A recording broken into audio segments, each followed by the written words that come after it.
দোয়ায়ে মুস্তাফা দান করো মোদের খুদা। আলহামদুলিল্লাহ রাব্বিল আলামিন, সালাতু ওয়াসসালামু আলা সাইয়্যিদিল আমবিয়া ওয়াল মুরসালিন, আম্মা বা'দ, ফাউযু বিল্লাহি মিনাশ শাইতানির রাজীম। বিসমিল্লাহির রহমানির রহিম। আসসালাতু ওয়াসসালামু আলাইকা ইয়া রাসূলুল্লাহ ওয়া আলা আলিকা ওয়া আসহাবিকা ইয়া হাবিবাল্লাহ। আসসালাতু ওয়াসসালামু আলাইকা ইয়া নবিয়াল্লাহ ওয়া আলা আলিকা ওয়া আসহাবিকা ইয়া নূরাল্লাহ। মাদানী চ্যানেল দর্শকবৃন্দ, মাদানী চ্যানেলের ধারাবাহিক অনুষ্ঠান মুস্তাফা সাল্লাল্লাহু আলাইহি ওয়াসাল্লামের দোয়া, এতে আপনাদের সুস্বাগতম। দরুদে পাকের অগণিত ফজিলত ও বারাকাত রয়েছে। হযরতে উমর রাদিয়াল্লাহু তাআলা আনহু থেকে বর্ণিত, তিনি বলেন, তোমাদের কোনো দোয়া আল্লাহ তাআলার দরবারে ততক্ষণ পর্যন্ত পৌঁছে না আসমান ও জমিনের মাঝে ঝুলতে থাকে। তোমাদের দোয়া আসমান ও জমিনের মাঝে ততক্ষণ পর্যন্ত ঝুলতে থাকে যতক্ষণ না ওই দোয়ার সাথে দুরূদ শরীফ পাঠ না করা হয়। প্রিয় ইসলামী ভাইয়েরা ও মাদানী চ্যানেল দর্শকবিন্দু, আমরা যতই দোয়া করি, ওই দোয়া কবুলিয়তের মাধ্যম ওয়াসিলা দুরুদে পাক। দুরুদে পাকের সাদকায় আল্লাহ রাব্বুল আলামিন আমাদের দোয়াকে কবুল করে নেবেন। অতএব আসুন আমরা প্রতিনিয়ত দুরূদ শরীফ পাঠের অভ্যস্ত হই।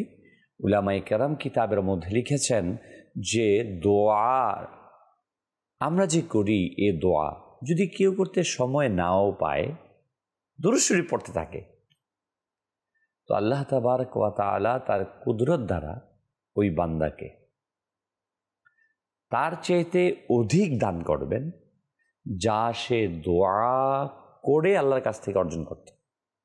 এখন হয়তোবা আপনি ভাববেন, তা আমি কি দোয়া করতাম, এটা কিভাবে আল্লাহ কবুল করবেন? আল্লাহ তাআলা তো সবই জানেন। আপনি কি করতে পারেন, কি ভবিষ্যতে করবেন, আপনার মৃত্যুর সময় আপনি কি করবেন, তাও আল্লাহ তাআলা জানেন। আজ থেকে 100 বছর পর আপনার কি ঘটবে, আমার কি ঘটবে, পৃথিবীর কি ঘটবে, সব কিছুই আল্লাহ তাআলা জানেন। প্রিয় ইসলামী ভাইরা, অতএব আমাদের উচিত যেন আমরা বেশি থেকে বেশি দরুদে পাক পাঠ করার অভ্যাস গড়ে তুলি। কেননা দরুদে পাক পাঠের মাধ্যমে আমাদের প্রত্যেকের কলব, চিন্তা চেতনা, আত্মিক, মানসিক, শারীরিক সকল কিছুর পবিত্রতা অর্জন হয়।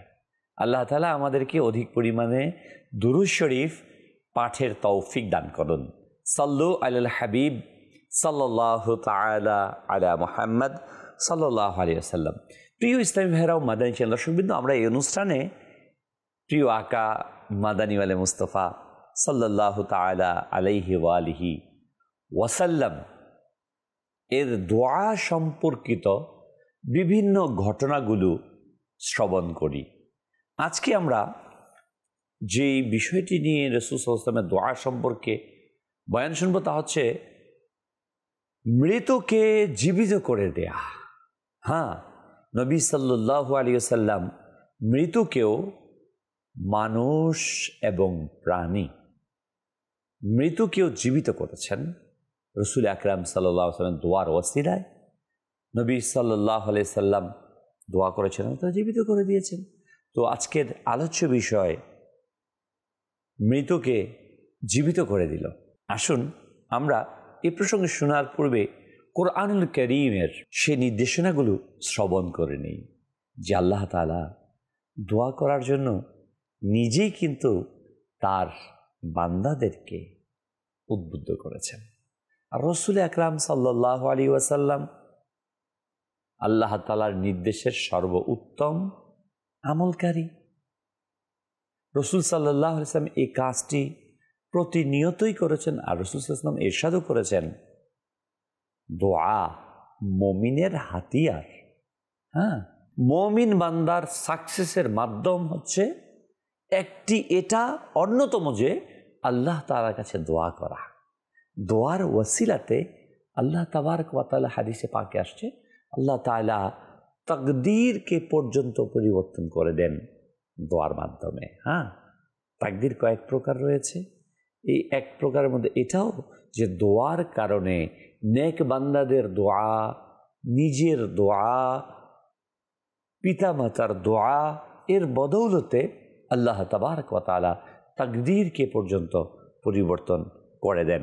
মাদানী চ্যানেল দর্শকবৃন্দু, আল্লাহ তাবারক ওয়া তাআলা কোরআনুল কারীমের সূরা মুমিনুনের 60 নম্বর আয়াতে ইরশাদ করছেন, বিসমিল্লাহির রহমানির রহিম, وقال ربكم ادعوني أستجب لكم إن الذين يستكبرون عن عبادتي سيدخلون جهنم داخرين। তোমাদের প্রতিপালক বলেছে, আমাকে ডাকো, আমি তোমাদের ডাকে সাড়া দেব। নিশ্চয়ই অহংকারবশত যারা আমার ইবাদত থেকে মুখ ফিরিয়ে নেয়, তারা লাঞ্ছিত হয়ে জাহান্নামে প্রবেশ করবে। মাদানী চ্যানেলের দর্শকবৃন্দ, আল্লাহ তাবারক ওয়া তাআলা কোরআনের এই আয়াতে নির্দেশ দিয়েছেন, উদউনি আস্তাজিব লাকুম, আমার নিকট দোয়া করো, আমি তা কবুল করব। আল্লাহ তাআলার কাছে দোয়া করে না যে ব্যক্তি, অহংকার চলে আসে, দোয়া করবো কেন? না, দোয়া করা আমাদের উচিত। কারণ আল্লাহ তাআলা খালিক, আল্লাহ তাআলা মালিক, আল্লাহ তাআলা সকল কিছু সৃষ্টিকারী, লালনকারী, সকল ক্ষমতার আধার আল্লাহ। আল্লাহ তাবারক ওয়া তাআলা কুন ইরশাদ করেন, ফায়াকুন, তা হয়ে যায়। আল্লাহ তাবারক ওয়া তাআলাই হচ্ছেন সকল ক্ষমতার উৎস। অতএব আমাদের উচিত ওই মহান রব তাবারক ওয়া তাআলার কাছে দোয়া করা, তার কাছে প্রার্থনা করা, আত্মসমর্পণ করা, বিনয়ের সাথে আল্লাহ তাআলার কাছে প্রার্থনা করা। কোরআনে পাকে আল্লাহ তাবারক ওয়া তাআলা আমাদেরকে উদ্বুদ্ধ করেছেন যে আমার কাছে দোয়া করো, আমি তোমাদের সেই দোয়া শুনব। উদউনি আস্তাজিব লাকুম, আমাকে ডাকো, আমি তোমাদের ডাকে সাড়া দেব। আমার কাছে দোয়া করো, আমি তা কবুল করব। মাদানী চ্যানেল দর্শকবৃন্দু, রাসূল আরবি সাল্লাল্লাহু তাআলা আলাইহি ওয়া আলিহি ওয়াসাল্লাম এই শিক্ষাটাই আমাদেরকে দিয়েছেন। এবং রাসূল আরবি সাল্লাল্লাহু আলাইহি সাল্লাম তার জাহিরি হায়াত মোবারকের প্রতিটি পদে পদে, প্রতিটি স্থানে স্থানে সাহাবায়ে কেরাম আলাইহিম রিদওয়ানদেরকে নিয়ে, কখনো বা একা একা, কখনো বা বিশেষ কারোর জন্য দোয়া করেছেন। হ্যাঁ, আমরা কিতাব থেকে জানতে পারি রাসূল আকরাম নূরে মুজাসসাম সাল্লাল্লাহু তাআলা আলাইহি ওয়া আলিহি ওয়াসাল্লামের অসংখ্য দোয়ার ঘটনা, নবী সাল্লাল্লাহু আলাইহি ওয়াসাল্লামের অসংখ্য মুআজিজা। হ্যাঁ, আল্লাহ নবী সাল্লাল্লাহু আলাইহি সাল্লামের দোয়া এত ওজনদার ছিল, এত ওজনদার ছিল, এত প্রভাব ছিল, মাদানী চ্যানেল দর্শকবৃন্দ, মৃত্যু পর্যন্ত জীবিত হয়ে যেত। আল্লাহ তাবারক ওয়া তাআলার কাছে যখন নবীগণ আলাইহিমুস সালাতু ওয়াস সালাম কোনো দোয়া করেন, আল্লাহ তাআলা দোয়াকে ফিরিয়ে দেন না। হ্যাঁ, অন্যান্য সকল নবীগণ আলাইহিস সালাতু ওয়াস সালামদেরকে আল্লাহ তাবারক ওয়া তাআলা যেই মুআজিজা, অলৌকিক ক্ষমতা দান করেছেন, সকল কিছুর সমন্বয়ে আল্লাহ তাআলা আমার প্রিয় নবী মাহবুবে আরবি সাল্লাল্লাহু আলাইহি ওয়াসাল্লামকে দান করেছেন। হ্যাঁ, মাদানী চ্যানেল দর্শকবৃন্দ, রাসূল আকরাম সাল্লাল্লাহু আলাইহি ওয়াসাল্লাম এমন কোন দিক আছে, কোন সে অবস্থান আছে, যে অবস্থানে রাসূল আকরাম সাল্লাল্লাহু আলাইহি ওয়াসাল্লাম যে এই কাজটি হয়নি, অন্য নবীগণ আলাইহিস সালাম করেছেন। এক্সাম্পল, আদম আলা নবীনা ওয়া আলাইহিস সালাতু ওয়াস সালামের যেই ক্ষমতা, মুআজিজা হযরতে ইদ্রিস আলাইহিস সালাম, ইব্রাহিম আলাইহিস সালাম, ইসমাইল আলাইহিস সালাম, নূহ আলাইহিস সালাম, ঈসা আলাইহিস সালাম, মূসা আলাইহিস সালাতু ওয়াস সালাম, শুআয়ব আলাইহিস সালাম, ইসহাক আলাইহিস সালাম, ইয়াহইয়া আলাইহিস সালাম, ইলিয়াস আলাইহিস সালাম, সকল আম্বিয়ায়ে কেরাম আলাইহিমুস সালাতু ওয়াস সালামের যত মুআজিজাত ছিল, সকল কিছুর মুআজিজাত সমন্বয় আমার প্রিয় আকা সাল্লাল্লাহু আলাইহি ওয়াসাল্লাম। আমার নবী সাল্লাল্লাহু আলাইহি ওয়াসাল্লাম এর একটি মুআজিজা এটাও। অসংখ্য জায়গাতে এই ঘটনা ঘটেছে। আমরা দু একটি ঘটনা শুনব, দোয়ার প্রভাবের কথা, তার মুআজিজার কথা। রাসূল আকরাম সাল্লাল্লাহু আলাইহি ওয়াসাল্লামের যে দোয়ার ওসিলাতে মৃত্যুকে জীবিত করেছেন, আমরা তার পূর্বের বয়ানেও শুনেছি জাবির রাদিয়াল্লাহু তাআলা আনহুর দুইজন সন্তানকে জীবিত করেছেন। এটা রাসূল সাল্লাল্লাহু আলাইহি ওয়াসাল্লাম মুআজিজা। শুধু বাহিরে ছিল তাদেরকে জীবিত করেছেন তা কিন্তু না, কবরে পৌঁছে গেছে, দাফন করা হয়েছে। হ্যাঁ, আপনার শুনে হয়তোবা আশ্চর্য মনে হচ্ছে, কবরের মধ্যে পৌঁছে গেছে, দাফন করা হয়েছে। আল্লাহ নবী সাল্লাল্লাহু আলাইহি ওয়াসাল্লামের মুআজিজার ওয়াসিলায়, দোয়ার ওয়াসিলায় আল্লাহ রাব্বুল আলামিন ওই বান্দাকে জীবিত করে দিয়েছেন। যেমনটি জুরকানি আলাল মাওয়াহিব এর ৫ম খণ্ডের ১৮২ পৃষ্ঠায় রয়েছে, এবং শিফা শরীফের ১ম খণ্ডের ২১১ নম্বর পৃষ্ঠায় রয়েছে যে রসুল আকরাম নূরে মুজাসসাম সরকার দু আলম সাল্লাল্লাহু আলাইহি ওয়ালিহি ওয়াসাল্লাম এক ব্যক্তিকে ইসলামের দাওয়াত দিলেন রসুল আকরাম সাল্লাল্লাহু আলাইহি ওয়াসাল্লাম। যখন ওই ব্যক্তিকে, ওই মানুষটিকে আল্লাহ নবী সাল্লাল্লাহু আলাইহি ওয়াসাল্লাম দাওয়াত দিলেন, তখন সে বলল, আমি ততক্ষণ পর্যন্ত আপনার প্রতি ঈমান আনব না যতক্ষণ না পর্যন্ত আমার মৃত মেয়েকে জীবিত করে না দেবেন। কত বড় ব্যাপার না? আমার মৃত মেয়েকে জীবিত করে না দেবেন। প্রিয় নবী সাল্লাল্লাহু আলাইহি ওয়াসাল্লাম ইরশাদ করলেন, তুমি আমাকে তার কবর দেখাও। প্রিয় ইসলামী ভাইরা ও মাদানীশীল দর্শকবৃন্দ, এখানে একটি বিষয় লক্ষণীয় যে একজন মানুষের ঈমান আনানোটা, ঈমানের দাওয়াত দেয়াটা এবং ঈমান গ্রহণ করানোটা কতটুকু গুরুত্বপূর্ণ, কতটুকু দামি, যে রসুল আরবি সাল্লাল্লাহু আলাইহি সাল্লাম একজন মানুষের ঈমানের জন্য কতটুকু তিনি মহান আল্লাহ তাআলার কাছে প্রার্থনা করেছেন, মুজিজা দেখিয়েছেন। এ থেকে আমাদের একটা শিক্ষা নেওয়া উচিত যে আমরা অনেক সময় অলসতা করি, ঈমানের ব্যাপারে গাফিলতি দেখাই না। অমুসলিমকে ঈমানের দাওয়াত দেওয়ার ব্যাপারে উত্তম আখলাকের মাধ্যমে, উত্তম চরিত্রের মাধ্যমে আমাদের একান্ত জরুরি। এবং মুসলমান ভাইও যেন গোমরা না হয়ে যায়, পথভ্রষ্ট না হয়ে যায়, আকীদার খারাপি চলে না আসে, তাদের মাঝে পরিপূর্ণ ঈমানের রৌশনী দিলের মাঝে জ্বলতে থাকে, রসুল সাল্লাল্লাহু আলাইহি ওয়াসাল্লামের পরিপূর্ণ মুহাব্বত সিনার মধ্যে থাকে। এজন্য আমাদের প্রতিনিয়ত চেষ্টা চালানো উচিত। সরকার সাল্লাল্লাহু আলাইহি ওয়াসাল্লামের এই ঘটনা থেকে যে একজন মানুষের ঈমান গ্রহণের জন্য আল্লাহ নবী সাল্লাল্লাহু আলাইহি ওয়াসাল্লাম তিনি কত চেষ্টা চালিয়েছেন, মুআজিজা দেখিয়েছেন, আল্লাহর দরবারে দোয়া করেছেন। আসুন শুনি সেই ঘটনার। রসুল আকরাম নূরে মুজাসসাম সাল্লাল্লাহু আলাইহি সাল্লামকে যখন সে তার মেয়ের কবরের সামনে নিয়ে গেলেন এবং কবর দেখালেন, রসুল আকরাম সাল্লাল্লাহু আলাইহি ওয়াসাল্লাম ওই মেয়েটির নাম ধরে ডাক দিলেন। তখন সে মেয়েটি কবর থেকে বের হয়ে আসলেন, সুবহানাল্লাহ সুবহানাল্লাহ, এবং বের হয়ে এসে উত্তর দিলেন,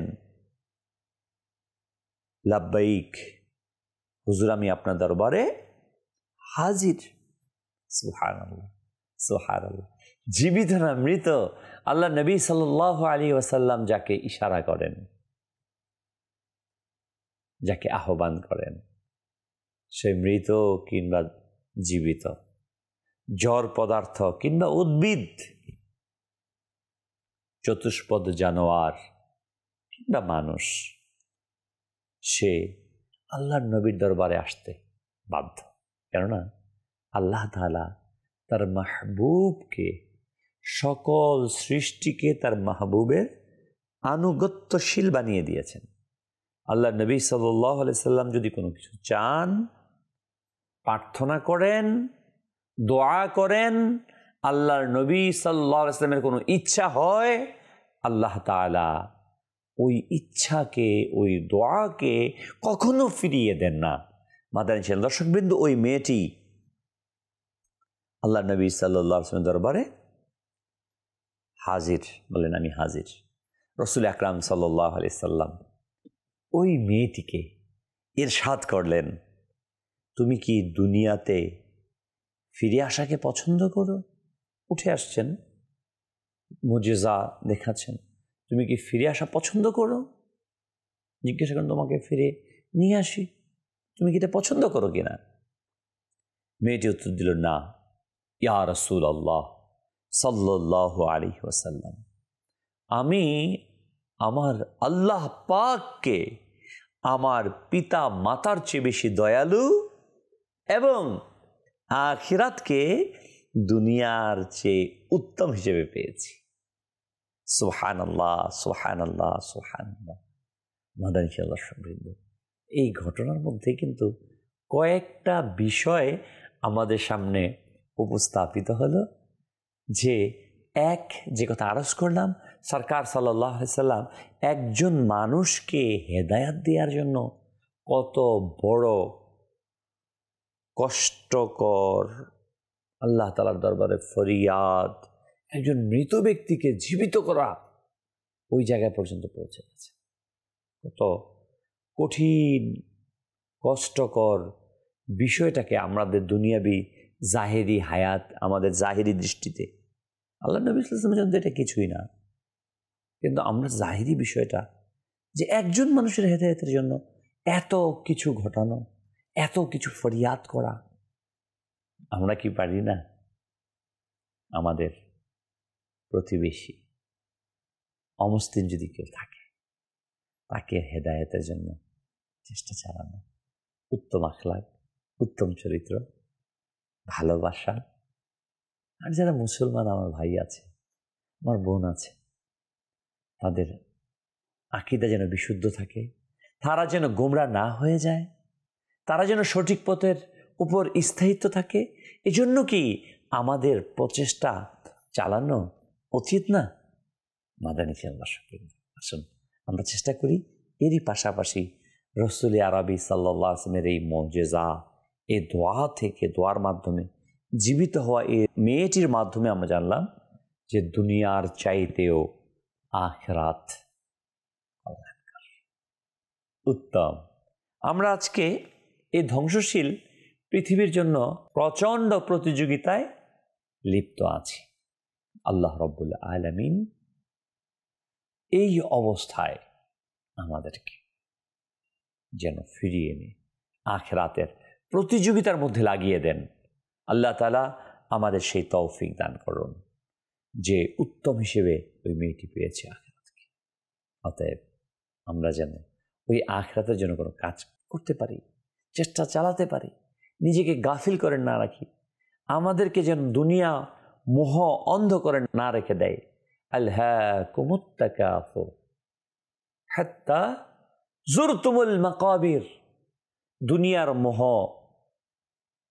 তোমাদেরকে অন্ধ করে রেখেছে, যতক্ষণ না তোমরা কবরের মুখ দেখো। আসলে আমরা অন্ধ হয়ে গেছি। দুনিয়ার মোহ, ভালোবাসা, প্রতিযোগিতা আমাদেরকে অন্ধ করে রেখেছে। আসুন মাদানী চ্যানেল দর্শকবৃন্দ, আমরা আমাদেরকে কামিয়াব করি, সফল করি, সাকসেস করি, পরকালের জন্য প্রস্তুতি গ্রহণ করি। আমরা শুনছিলাম প্রিয় আকা মাদানী আলে মুস্তাফা সাল্লাল্লাহু তাআলা আলাইহি ওয়ালিহি ওয়াসাল্লাম এর দোয়ার বদৌলতে মৃত কবর থেকে উঠে এসেছে। আরে শুধু কি মানুষই জীবিত হয়েছে, না অন্যান্য প্রাণীরাও হয়েছে? আসুন আমরা তো আসুন নেই মাওয়াহিবুল লাদুনিয়া শরহুজ জুরকানি এর মধ্যে রয়েছে যে প্রিয় ইসলামী ভাইয়েরা, হযরতে জাবির রাদিয়াল্লাহু তাআলা আনহুর ঘটনা ঘটেছেন। এর মধ্যে একটি ঘটনা, এটা অনেকগুলো ঘটনার মধ্যে, যে জাবির রাদিয়াল্লাহু তাআলা একটি ছাগল জবাই করে এর মাংস রান্না করলেন এবং রুটিকে টুকরো টুকরো করে সরিদ বানালেন, আর তা রাসূল আকরাম সাল্লাল্লাহু আলাইহি ওয়াসাল্লামের দরবারে উপস্থিত হলেন। প্রিয় আকা সাল্লাল্লাহু আলাইহি ওয়াসাল্লাম, সাহাবায়ে কেরাম তা আহার করলেন, খাবার খেলেন। সরিদ রাসূল আকরাম সাল্লাল্লাহু আলাইহি ওয়াসাল্লামের প্রতিটি কাজ, প্রত্যেকটি তার অভ্যাস মোবারক। পৃথিবীর সর্ব উৎকৃষ্ট কাজগুলোর মধ্যে অন্যতম। মাদানী চ্যানেল দর্শকবৃন্দ, রাসূল সাল্লাল্লাহু আলাইহি ওয়াসাল্লাম যেই খাবারটা খেতেন ছিল সবচেয়ে উৎকৃষ্ট খাবার। নবী সাল্লাল্লাহু আলাইহি ওয়াসাল্লাম যেটাকে ব্যবহার করতেন সেটা ছিল সবচেয়ে উৎকৃষ্ট।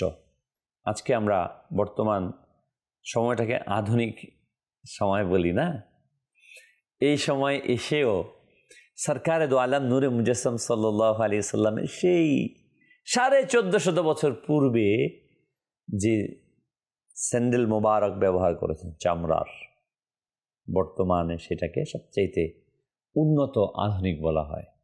সরকার সাল্লাল্লাহু আলাইহি ওয়াসাল্লাম যে মিসওয়াক মোবারক ব্যবহার করেছেন না, গাছের ডাল, যত অত্যাধুনিক ব্রাশ পেস্ট বের হোক না কেন, এই প্রকৃতি গাছের ডাল, কাঁচা ডাল ব্যবহার করে মিসওয়াক করে আমাদের এই দাঁতের মুখের যে পরিমাণ উপকার সাধিত হয়, ওই উপকারের 10 ভাগের 1 ভাগও পেস্ট এবং ব্রাশের দ্বারা সম্ভব না।